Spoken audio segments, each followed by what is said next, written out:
श्रीमद् भगवद गीता के 6ठे अध्याय आत्मसंयम योग में एक बार फिर आप सबका स्वागत करती हूँ। अब तक इस अध्याय से हमने 15 श्लोक पढ़े हैं। पिछले 5 श्लोकों में बताया गया था कि ध्यान योग के लिए आसन बनाना, बिछाना, व्यवस्थित करना किस प्रकार चाहिए। और अब अगले जो 5 श्लोक में पढ़ूंगी उसमें ध्यान योग के नियमों पर प्रकाश डाला गया है। तो नियमों पर प्रकाश डालने से पहले एक बार फिर से देख लेते हैं कि आसन किस प्रकार लगाया जाए। आसन धरे शुच भूमि पर, फिर ऊंच नीच न ठौर हो। कुश पर बिछा मृगछाल, उस पर वस्त्र पावन और हो। एकाग्र कर मन रोक इंद्रिय चित्त के व्यापार को, फिर आत्मशोधन हेतु बैठे नित्य योगाचार को। होकर अचल दृढ़ शीश ग्रीवा, और काया सम करे। दिश अन्य अवलोके नहीं, नासाग्र पर ही दृग धरे। बन ब्रह्मचारी शांत मन, संयम करे भय मुक्त हो मत परायण चित्त, मुझ में ही लगाकर युक्त हो। यूं जो नियत चित्त युक्त योगाभ्यास में रत नित्य ही, मुझ में टिकी निर्वाण परमा शांति पाता है वही। तो अगला श्लोक है,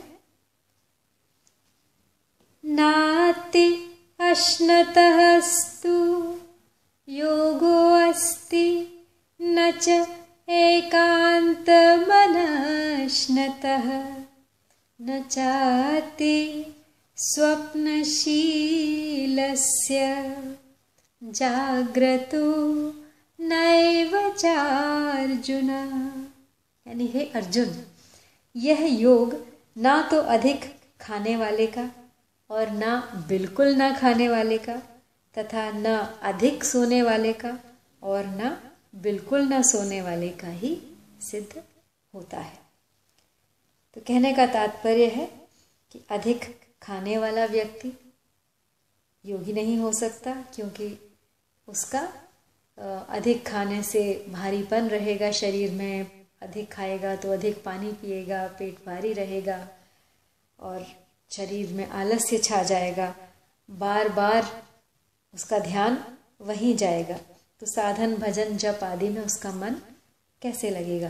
वो सुखपूर्वक बैठ नहीं सकेगा। अजीर्ण यानी एसिडिटी आदि से शरीर में रोग पैदा हो जाने की संभावना होगी। तो ऐसे में योग सिद्धि कैसे हो सकती है। अब इसी प्रकार यदि बिल्कुल न खाए तो क्या परिस्थिति होगी? क्या तब योग सिद्ध होगा? नहीं, क्योंकि भोजन न करने से भी बार बार मन में भोजन का ही चिंतन होगा। शरीर में शक्ति कम होगी, मांस मज्जा आदि सूखने लगेगा, शरीर शिथिल हो जाएगा, चलना फिरना कठिन हो जाएगा, लेटे रहने का मन करेगा। तो इस प्रकार भी चित्त परमात्मा में नहीं लग सकता। और कहते हैं कि ज़्यादा सोने का जिसका स्वभाव है उसका भी योग सिद्ध नहीं हो सकता, कि ज़्यादा सोने से स्वभाव बिगड़ जाता है। अर्थात बार बार नींद सताती रहती है, लेटे रहने में आनंद आता है, बैठे रहने में लगता है कि बहुत परिश्रम करना पड़ रहा है। अगर गाढ़ी नींद न आने से स्वप्न आते रहेंगे और संकल्प विकल्प होते रहेंगे, शरीर में आलस्य भरा रहेगा और बैठने में कठिनाई होगी। तो अब इसी प्रकार जो बिल्कुल ना सोए वो भी योगाभ्यास नहीं कर सकता। यानी अति किसी भी चीज़ की, न खाने की न सोने की, अच्छी नहीं होती। किंतु भक्त लोग भगवान के नाम जप करते समय कीर्तन में भगवान के विरह में भोजन करना भूल जाते हैं। उनको भूख ही नहीं लगती, कारण कि भगवान की तरफ मन लग जाने से उनके द्वारा जो कुछ हो रहा है वह सत हो जाता है। उन्हें महसूस ही नहीं हो रहा है। उन्हें ऐसे में नींद भी नहीं सताती कई कई दिन जागने के बाद भी। तो इसी भावना की वजह से शायद लोग 8-8, 9-9 दिन उपवास रख जाते हैं, क्योंकि उनका ध्यान एक ऐसे शक्ति की ओर केंद्रित रहता है कि उनका बाकी चीज़ों की तरफ से ध्यान हट ही जाता है। तो ये भी एक तरह का योग है। युक्ताहार विहारस्य युक्त चेष्टस्य कर्मसु युक्त स्वप्नावबोधस्य योगो भवति दुःखः। यानी दुखों का नाश करने वाला योग। तो यथा योग्य आहार और विहार करने वाले का, कर्मों में यथा योग्य चेष्टा करने वाले का, तथा यथा योग्य सोने और जागने वाले का ही सिद्ध होता है। तो कहने का तात्पर्य ये है कि आवश्यकता अनुसार खाया जाए, आवश्यकता अनुसार सोया जाए या विश्राम किया जाए। तो यहाँ ध्यान योगी के आहार विहार चेष्टा सोना और जगना, इन पांचों को युक्त यानी यथा योग्य कहने का तात्पर्य है कि वर्ण आश्रम देश काल परिस्थिति जीविका आदि को लेकर सबके नियम एक समान नहीं होते, सबकी परिस्थितियां एक समान नहीं होती। अतः जिसके लिए जैसा उचित हो वैसा करने से दुखों का नाश करने वाला योग सिद्ध हो जाता है। क्योंकि इस श्लोक में मुख्य रूप से 4 बातें बताई हैं: युक्त आहार विहार, युक्त कर्म, युक्त सोना और युक्त जागना। अगर हमारे पास 24 घंटे हैं तो हम अपने 24 घंटों को 4 भागों में बांट सकते हैं।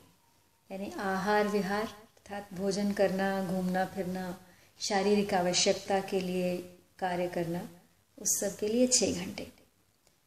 दूसरा कर्म यानी खेती व्यापार नौकरी जीविका संबंधी कर्मों के लिए 6 घंटे।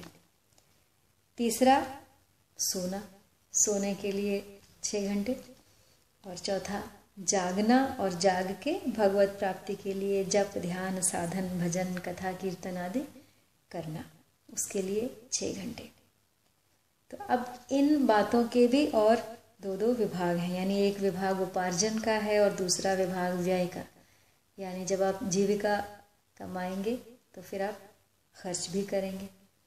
और युक्त आहार विहार और युक्त सोना, ये 2 बातें तो व्यय की हैं। तो अब इस उपार्जन और व्यय के लिए हमारे पास क्या है, क्या साधन क्या है? तो हमारे पास 2 ही साधन हैं। एक हमारी उम्र हमारे साथ है और दूसरा हमारे पास जो धन धान्य है वो। तो इन्हीं 2 चीज़ों से हमें अपना काम चलाना है। लेकिन अगर हम व्यय अधिक करेंगे और जीविका कम होगी तो वो ठीक नहीं है। तो क्यों ना व्यय के 6 घंटों में से 2 घंटे कम करके जीविकोपार्जन में लगा दिए जाएं।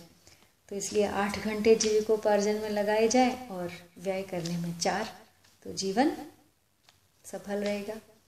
उसी प्रकार सोने और जाग के ध्यान करने के समय को भी बांट दिया जाए। सोने के 2 घंटे कम करके 4 घंटे कर दिए जाए और ध्यान योग में अगर हम 6 घंटे लगा दें तो सब कुछ भजन ही कहलाएगा, हमारा जीवन ही ध्यान कहलाएगा।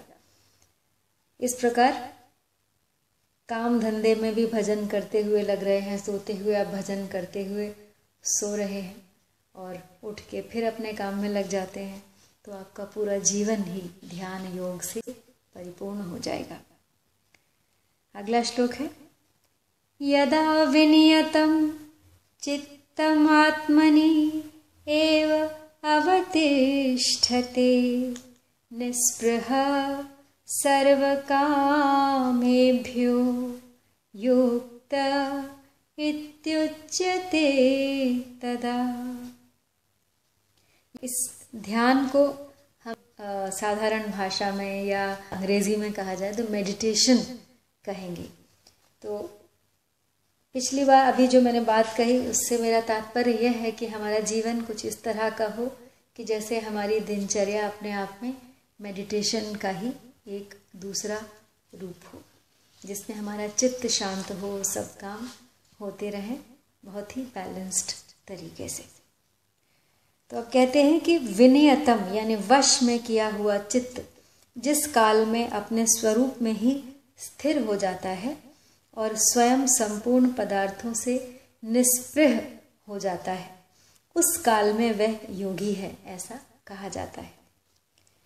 तो यहाँ चित्त की 5 अवस्थाएं मानी गई हैं: मूढ़, क्षिप्त, विक्षिप्त, एकाग्र और निरुद्ध। इसमें मूढ़ और क्षिप्त वृत्ति वाला पुरुष योग का अधिकारी होता ही नहीं।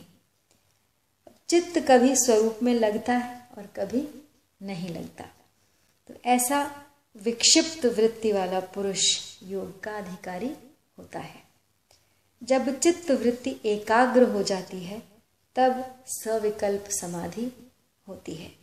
अब एकाग्र वृत्ति के बाद जब चित्त की निरुद्ध अवस्था हो जाती है तब निर्विकल्प समाधि होती है। इस निर्विकल्प समाधि को ही योग कहा गया है। इसी अध्याय के 15वें श्लोक में जिसको नियत मानसः कहा गया है उसकी अवस्था का वर्णन यहाँ किया गया है। तो अब इस श्लोक में 2 खास बातें हैं कि एक तो चित्त स्वरूप में स्थित हो जाए और दूसरी संपूर्ण पदार्थों से निस्पृह हो जाए। तात्पर्य है कि स्वरूप में लगते लगते जब मन स्वरूप में स्थित हो जाता है तो फिर मन में किसी वस्तु, व्यक्ति, परिस्थिति आदि का चिंतन नहीं होता, प्रत्युत मन स्वरूप में ही तल्लीन हो जाता है। तो इस प्रकार स्वरूप में ही मन लगा रहने से ध्यान योगी वासना, कामना, आशा, तृष्णा आदि से सर्वथा रहित हो जाता है। इतना ही नहीं, वह जीवन निर्वाह के लिए उपयोगी पदार्थों की आवश्यकता से भी निस्पृह हो जाता है। उसके मन में किसी भी वस्तु आदि की किंचित मात्र भी स्पृहा नहीं रहती, तब वह असली योगी होता है। अब स्वरूप में स्थिर हुए चित्त की क्या स्थिति होती है, इसको आगे के श्लोक में दीपक के दृष्टांत से बताया गया है। यथा दीपो निवातस्थो नैंगते सोपमा स्मृता योगिनो यत्चित्तस्य युञ्जतो योगमात्मनः। यानी जैसे स्पंदन रहित वायु के स्थान में स्थित दीपक की लौ चेष्टा रहित हो जाती है, योग का अभ्यास करते हुए वश में किए हुए चित्त वाले योगी के चित्त की वैसी ही उपमा कही गई है। तो कहते हैं कि कोई भी स्थान वायु से रहित नहीं होता, वायु सर्वत्र रहती है। कहीं पर वायु स्पंदन रूप से रहती है और कहीं पर निस्पंदन रूप से रहती है, कहीं हवा चलती है और कहीं हवा शांत है। इसलिए जहाँ निवातस्थ पद वायु के अभाव का वाचक नहीं है, प्रत्युत स्पंदित वायु के अभाव का वाचक है कि हवा तो है लेकिन चल नहीं रही है। यहाँ उपमेय चित्त को पर्वत आदि स्थिर अचल पदार्थों की उपमा न देकर दीपक की लौ की ही उपमा क्यों दी गई है? इसका उत्तर यह है कि पर्वत तो स्वभाव से ही स्थिर, अचल और प्रकाशहीन है, जबकि दीपक की लौ स्वभाव से चंचल और प्रकाशमान है। चंचल वस्तु को स्थिर रखने में विशेष कठिनता पड़ती है और चित्त भी दीपक की लौ के समान स्वभाव से ही चंचल है, इसलिए चित्त को दीपक की लौ की उपमा दी गई है। अब दूसरी बात, जैसे दीपक की लौ प्रकाशमान होती है, वैसे ही योगी के चित्त की परमात्म तत्व में जागृति रहती है। यह जागृति सुषुप्ति से अलग है। यद्यपि सुषुप्ति और समाधि, सोना और समाधि दोनों में संसार की निवृत्ति समान है, अब संसार से दूर हैं दोनों ही अवस्थाओं में, तथापि सुषुप्ति में चित्तवृत्ति अविद्या में लीन हो जाती है। अतः उस अवस्था में स्वरूप का भान बिल्कुल नहीं होता, परंतु समाधि में चित्तवृत्ति जागृत रहती है, अर्थात चित्त में स्वरूप की जागृति रहती है। इसलिए यहाँ दीपक की लौ का दृष्टांत दिया गया है। इसी बात को चौथे अध्याय के 27वें श्लोक में ज्ञान दीपिते पद से बताया गया था। तो अब जिस अवस्था में पूर्णता प्राप्त होती है उस अवस्था का आगे के श्लोक में स्पष्ट वर्णन किया गया है। यत्रो परमते चित्तम निरुद्धम योग सेवया यत्र चैव आत्मनात्मानं पश्यन्नात्मनि तुष्यति। यानी योग का सेवन करने से जिस अवस्था में निरुद्ध चित्त उपराम हो जाता है तथा जिस अवस्था में स्वयं अपने आप से अपने आप को देखता हुआ अपने आप में ही संतुष्ट हो जाता है। इस श्लोक का सार यह है कि अपने द्वारा अपने में ही अपने स्वरूप की अनुभूति होती है। वह तत्व अपने भीतर ज्यों का त्यों है। केवल संसार से अपना संबंध मानने के कारण चित्त की वृत्तियां संसार में लग जाती हैं, जिससे उस तत्व की अनुभूति नहीं होती। जब ध्यान योग के द्वारा चित्त संसार से उपराम हो जाता है तब योगी का चित्त से तथा संसार से सर्वथा संबंध विच्छेद हो जाता है। संसार से सर्वथा संबंध विच्छेद होते ही उसको अपने आप में अपने स्वरूप की अनुभूति हो जाती है। तो अब जिस तत्व की प्राप्ति ध्यान योग से होती है उसी तत्व की प्राप्ति कर्म योग से भी होती है, परंतु इन दोनों साधनों में थोड़ा अंतर है। ध्यान योग में जब साधक का चित्त समाधि के सुख से भी उपराम हो जाता है तब वह अपने आप से अपने आप में संतुष्ट हो जाता है। कर्म योग में जब साधक मनोगत संपूर्ण कामनाओं का सर्वथा त्याग कर देता है तब वह अपने आप से अपने आप में संतुष्ट होता है। किंतु ध्यान योग में अपने स्वरूप में मन लगने से जब मन स्वरूप में तदाकार हो जाता है तब समाधि लगती है। उस समाधि से भी जब मन उपराम हो जाता है तब योगी का चित्त से संबंध विच्छेद हो जाता है और वह अपने आप में संतुष्ट हो जाता है। यहाँ जिस तत्व की प्राप्ति ध्यान योग से बताई गई है उसी तत्व की प्राप्ति दूसरे अध्याय के 55वें श्लोक में कर्मयोग से भी बताई गई थी। अंतर इतना है कि ध्यान योग तो करण सापेक्ष है पर कर्म योग करण निरपेक्ष साधन है।